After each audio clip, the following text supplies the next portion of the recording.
প্রিয় দর্শক, আসসালামু আলাইকুম। আশা করি আপনারা সবাই অনেক বেশি ভালো আছেন। আজকে আমি একটি কথা বলব যে বিষয় নিয়ে, তা হচ্ছে শেখ হাসিনার বিষয় নিয়ে ভারতের যে অবস্থান সেটি নিয়ে।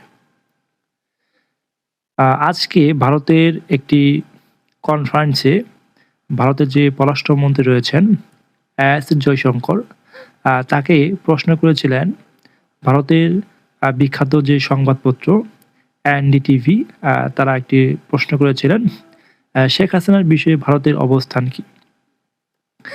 সেই প্রশ্নে কিন্তু এস জয়শঙ্কর বলেছিলেন, ভারতের শেখ হাসিনার অবস্থান সম্পূর্ণ ব্যক্তিগত এবং ২০২৪ সালের পর থেকে শেখ হাসিনা যে প্রেক্ষাপটে ভারতে আশ্রয় নিয়েছেন, সেটি তার ব্যক্তিগত একটি বিষয়।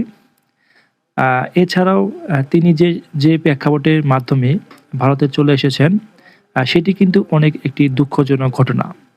এটা গণতান্ত্রিক দেশে যে মেটিকুলাস ডিজাইনে শেখ হাসিনাকে উৎখাত করা হয়েছিল, সেটি ভারত সরকার এখনো মানতে পারছে না। এমনটা কিন্তু তথ্য কিন্তু বিভিন্ন গণমাধ্যমে উঠে এসেছে এবং ভারতের যে অবস্থান, ভারতের যে আচরণ বা নীতিগত যে সিদ্ধান্ত, সেটি কিন্তু আমরা সবাই বুঝতে পারি। শেখ হাসিনা চলে যাওয়াতে ভারতের অনেকগুলো প্রজেক্ট এবং পরিকল্পনা সকলগুলো কিন্তু ন্যস্ত হয়েছে বা ভেঙে গেছে। সেজন্য ভারত সরকার অনেকটাই শেখ হাসিনার উপর নির্ভর ছিল। কিন্তু শেখ হাসিনা পালিয়ে যাওয়ার পর থেকে ভারত সরকারের মনটা অনেক খারাপ।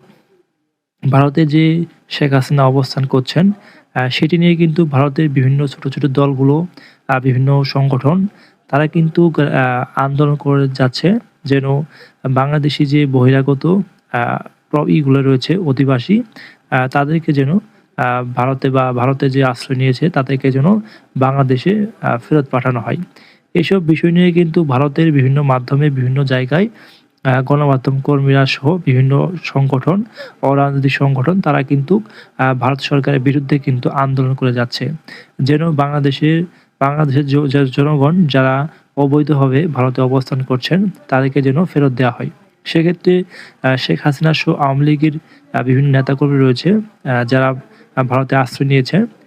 তাদের বিরুদ্ধে কিন্তু অনেকেই সংগ্রাম, অনেকেই কিন্তু বাংলাদেশ থেকে ভারতে গিয়ে আশ্রয় নিয়েছে অবৈধভাবে।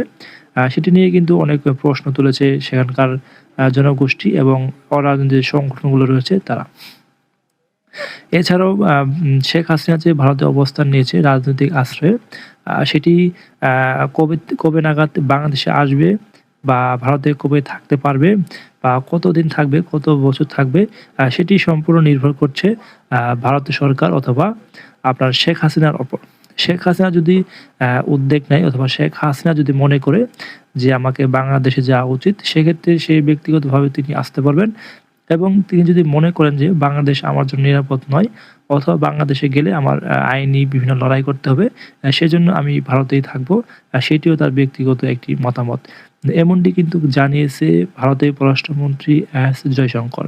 এখন দেখার বিষয় শেখ হাসিনা ভারতে অবস্থান করে কিনা অথবা শেখ হাসিনা অন্য কোনো দেশে চলে যায় কিনা, সেটিও একটু দেখার বিষয়।